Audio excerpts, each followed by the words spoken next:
It's been a five-year process up until this day, and I used to play drums in Clark's band, and that with Justin, and that's kind of how this whole thing started in the beginning. So yeah, it's been an amazing.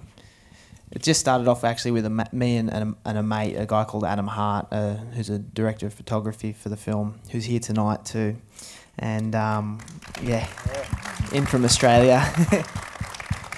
And yeah, we were surfing one day, and an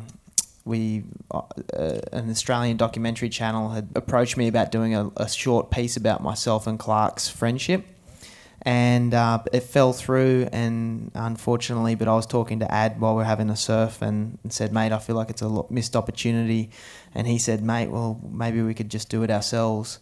And so we paddled in, made a plan, and saved, yeah, and then just bought some tickets and a camera, and came over to the States and started shooting.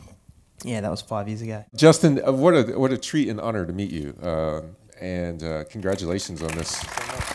Watching you ramp up for the Monk competition was wonderful and painful, seeing how anxious you were. What was it like adding cameras to that entire process and to this process of opening up your life?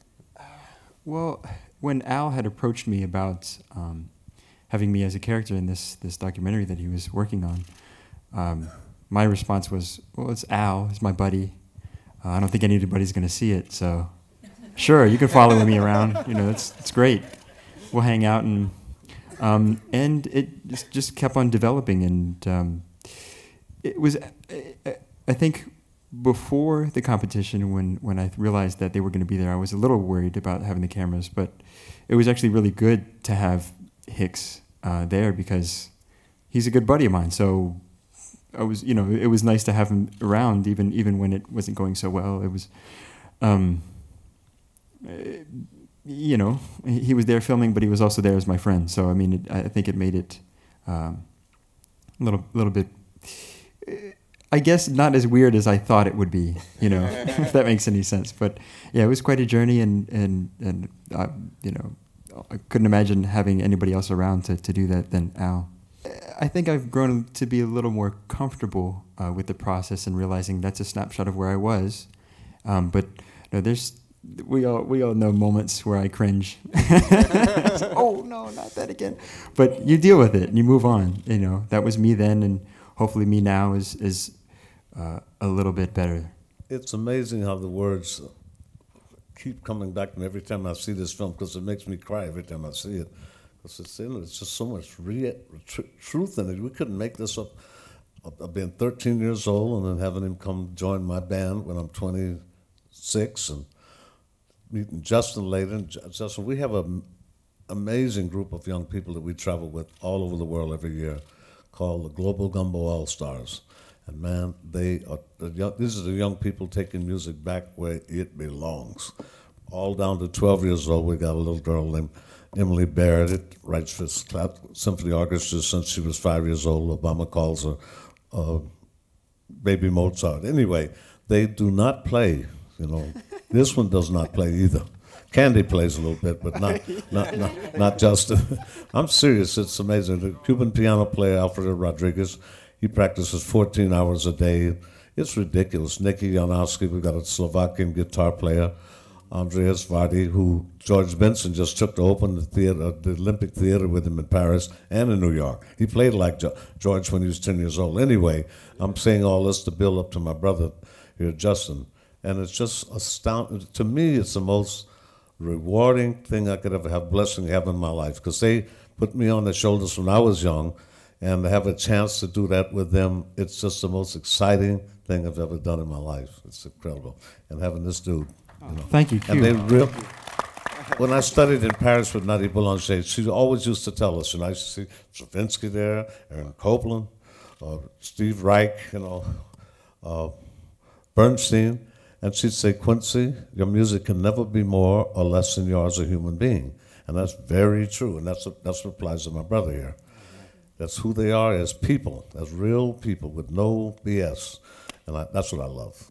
I've never worked on anything like this film. It is just from Al and Ad and Justin, Quincy, everybody involved, our editor, everybody came to the film with this passion and this love, you know, and wanting to do this respectful, beautiful story about Clark. They all want to honor and pay respect to Clark. And that brought the tone through the whole project. And so it was pretty overwhelming when Al kept adding songs and more songs and more songs. I'm like, that's Miles Davis. You know, we don't have that money. But, you know. Clearances. Oh, yeah, for all the clearances and the footage. And, you know, and he kept coming up with these great clips that, you know, it was like, I found this great clip of Duke Ellington. And I'm like, I'm in my head thinking, how are we going to pay for this? You know, and there's music in it. And, but, you know, it was every piece was important to the story and important to building the characters and letting the audience know who these people are and what they've done with their lives.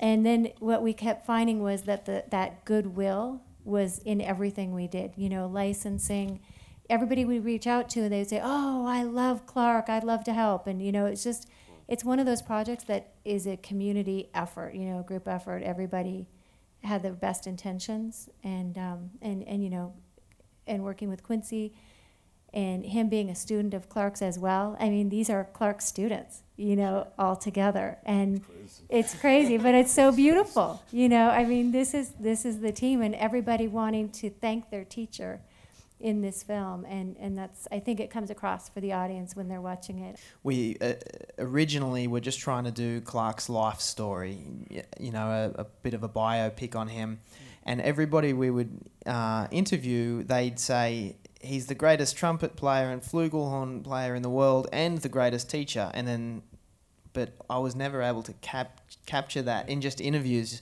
because from what I'd seen, that generosity that Clark had, that I'd never ever seen it in anybody that was that strong. And having gone down that path a little bit with Clark, you know, I often wondered, why does he believe in me, you know?